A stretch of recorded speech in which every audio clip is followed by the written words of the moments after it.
Hi there, my name's Ollie, I'm a field recordist and sound designer, and welcome to my channel Menadu. I'm sat in my car right now as I'm just about to head out to do some field recording and explore a spot I've never been to before, and hopefully after that do a little bit of sound design with the bits that I've recorded. So grab yourself a cuppa, get comfy, and let's head off.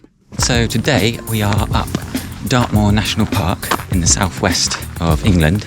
We are going to Ripon Tor rifle range. So it used to be used in World War II for practicing with the rifles. It was shut down in the 1970s or something like that. Yeah, I'm going to wander around and see if there's any cool bits to record. So one thing I'm really happy about is the fact that it's not very windy. It's usually well windy up Dartmoor, and it was windier at home. But yeah, there's one thing I've just seen. An old abandoned digger. So I've got my Geofón at the ready, and I'm quite excited to see if I can make some noises with this whole contraption. Pretty sick. Yeah, I reckon it's got some cool sounds like that. And it's not too busy, which I'm quite happy about.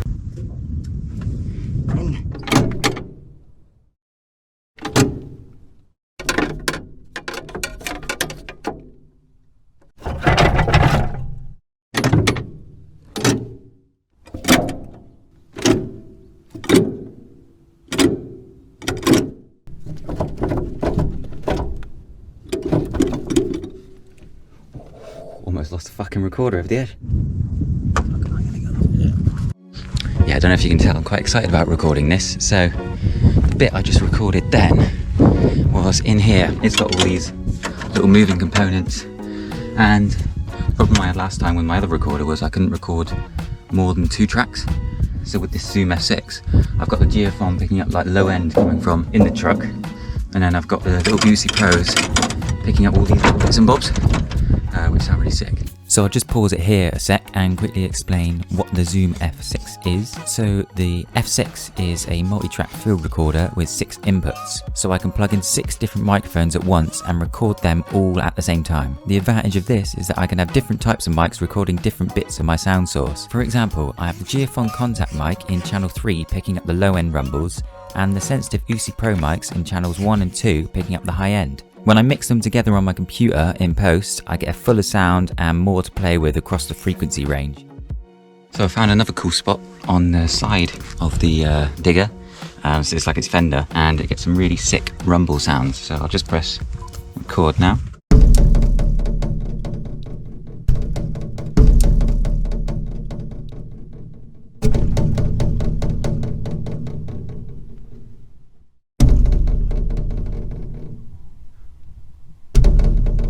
Initially, when I planned to come up to Dartmoor, it was to do more recordings of like the nature bits. There's a couple of areas around here, like Spitchwick, which has got some nice rivers. Yeah, I wasn't really expecting to come up to this old shooting range. Coming up to Dartmoor and doing that is sort of makes me want to explore Dartmoor a little bit more. And there's those bits that I haven't really seen. Quite like to go down to the quarry at Haytor. It's got an old quarry, but it's usually packed with people. Some people just arrived near the digger, and I could hear them on the recording, so it's kind of cut that one a little bit short, so I'll go back in a bit. Exploring all the little areas where they have their own little Dartmoor stories would be quite interesting, getting the ambiences from those little locations. Stuff like the Hairy Hands and Kitty J's grave, stuff like that. The little stories I was told when I was younger. I think that would be quite fun to go and explore those areas and record them, maybe even late at night or spooky mode. Maybe not. Probably scare me too much. So I was just walking back to the car and I spotted this. It's a tree going straight out of the roof. I do always love that about nature. And you can build something, and then if you leave it a little bit too long, nature will just come and claim it back. I'm assuming I've stumbled onto their old toilets. It looks like there'd be toilets here. And then it also looks like this was a little urinal bit.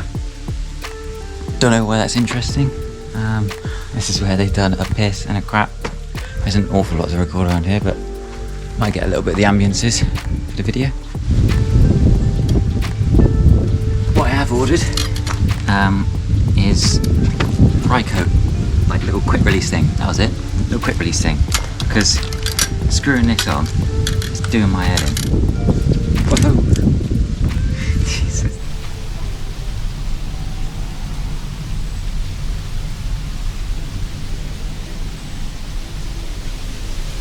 I've just noticed in the toilet bit, well, I'm guessing it's toilet bit, I just keep saying it's toilet bit, it makes quite a cool little thud.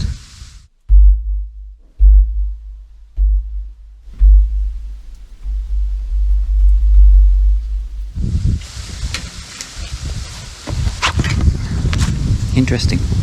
Sweet. So yeah, I'm going to take these recordings home, edit them a little bit, and then see if I can create any interesting sounds out of them. We'll see what we come up with. So we're back at the desk now, and I've done some editing and some sound design stuff. With the edit, I'll briefly explain what I did.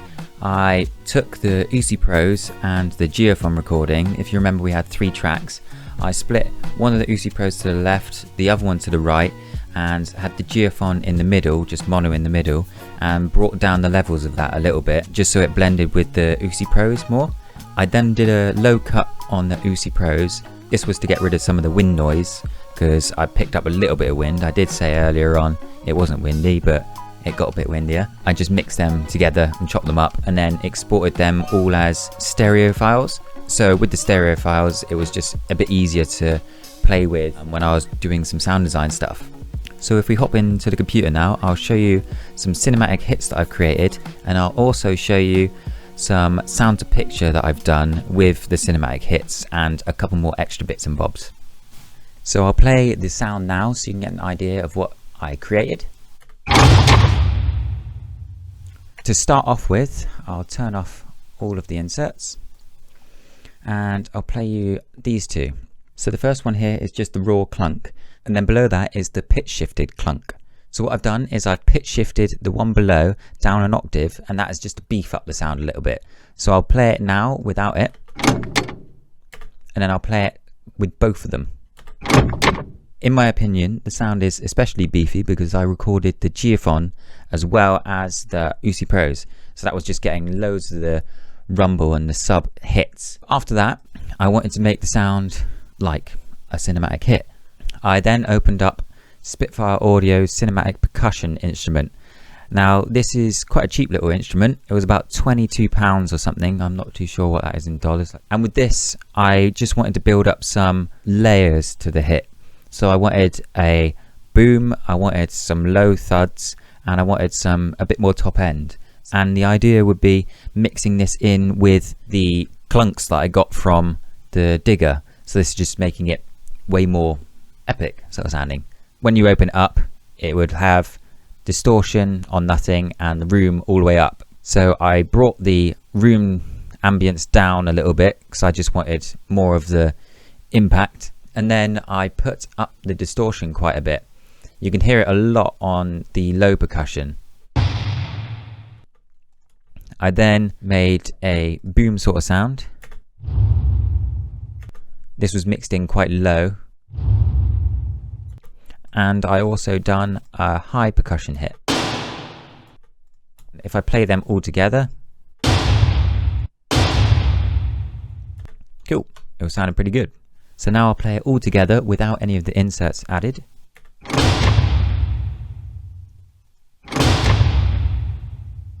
After that, I selected all of these tracks, right-clicked, and then grouped channels to a selected channel. It's a bit like using a bus. It sends them all to this channel, so they're all mixed in together. I then added a compressor, done a light bit of compressing, added an EQ, then I added kickbox, which is like, it adds a couple of harmonics and it compresses it a little bit more. I also added isotope trash, which gave it a bit more of a gritty sound. I mixed the drum machine one together. If I play it without it down there in the mix,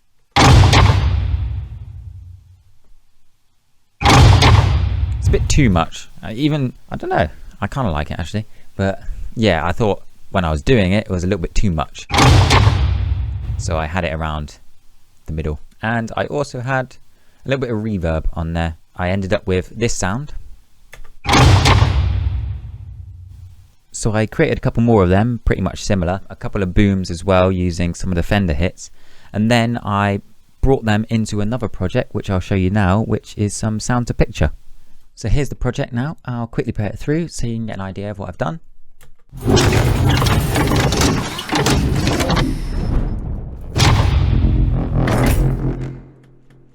So there's a couple more sounds in there which you won't recognize. There's bits that I've added in, extra bits.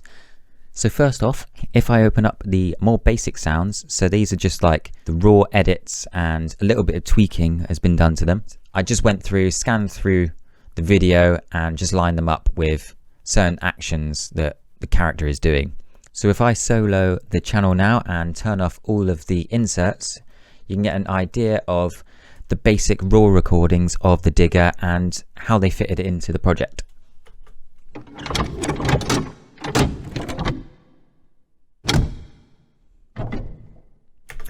So I was really happy with how they were sounding. I started off by adding distortion, some phasing and some compressing and a little bit of EQ to the sound. Just brought it all together a bit more and also beefed it up a little bit.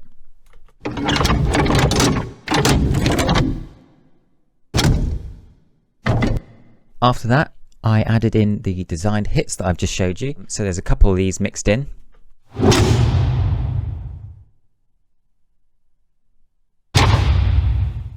was really happy with how they sounded in the mix. I'll show you the next thing that I'd done.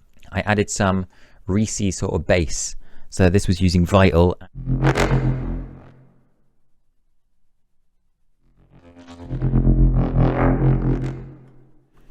I just wanted to add in a little bit of texture to fill the gaps because it sounded a little bit empty without some of this Reese bass. So if I play them all together, those three.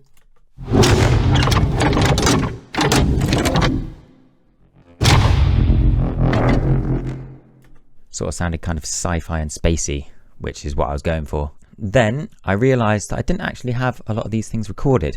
So I popped into the garage and recorded some drills, some Dremels and some other bits and bobs in the garage. So if I play for you now the servo and Dremels and stuff, these are the bits which are lining up with them twisting and the little robot putting the different bits onto the character. With that one as well, I added OTT and a bit of distortion. Also done a bit of pitch shifting with Gralion, which is like a pitch corrector, but I use it every now and then for some pitch shifting.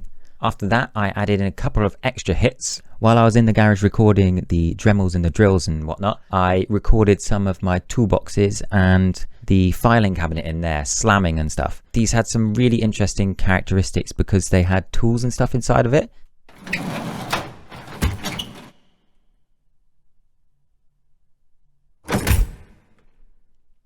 So yeah, it's really like armory. And after those extra little hits, I added in some whooshes. So one of these whooshes is the low end rumble from the Fender hit. And then blended in with some other whoosh sounds. And if you click up on the top, I did a previous video on recording some like fire whooshes. And then after that, I added in some chains. So it's a little bit more of the high end because it seemed to be missing a lot of like the shiny top sheeny bits. So if I play that now.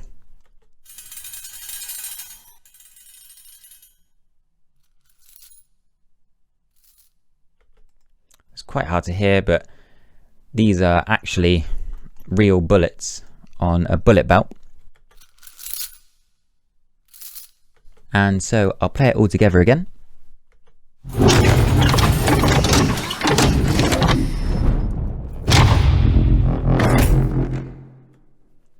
So that's pretty much where I got up to with the clunks from the digger recordings. I thought they actually sounded pretty decent in the end, and I'm quite happy I went and explored the little spot up on Dartmoor. Because like I said when I was up there, I'd never been to that spot. I wasn't really expecting much from it. I was more expecting to record some ambiences, and yeah, I wasn't really expecting to record some metallic clunks. The other day I did do a trip as well down the woods to record some rock impacts. I took the F6 again, and I took a couple of my Behringer mics and some stands and the Usi mics and the Geofón, and found a nice little cove sort of bit where I could throw rocks down a hill safely, of course, without killing anyone. So yeah, you can look forward to that in the next video, and I'll go into a little bit more depth in that one, showing you the layering up of the sounds. Also, if you want to have a play with some of these sounds yourself, I've added a little download link in the description, and drop a message in the comments below if you do make anything, so I'm quite keen to see what you come up with. I'll catch you in the next video. I hope you enjoyed this one. Be sure to check out some of my socials like my Instagram, because I post a little bit more frequently on there. Yeah, cheers for watching, cheers for sticking around. In a bit.